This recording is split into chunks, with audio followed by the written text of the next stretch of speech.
আপনি কি জানেন আল্লাহ তাআলা মৃত প্রাণী মানুষ এবং পশুকে পাখিকে কিভাবে জীবিত করবেন?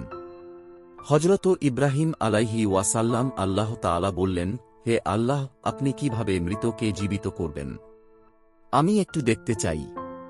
তখন আল্লাহ তাআলা বললেন, ইব্রাহিম, তুমি 4টি পাখি নিয়ে আসো এবং সেগুলোকে তোমার প্রতি পোষ মানাও।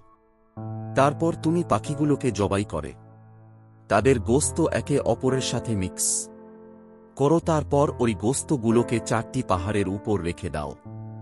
তারপর তুমি এক একটি পাখির নাম ধরে ডাকো। ইব্রাহিম সাল্লাম তাই করলেন।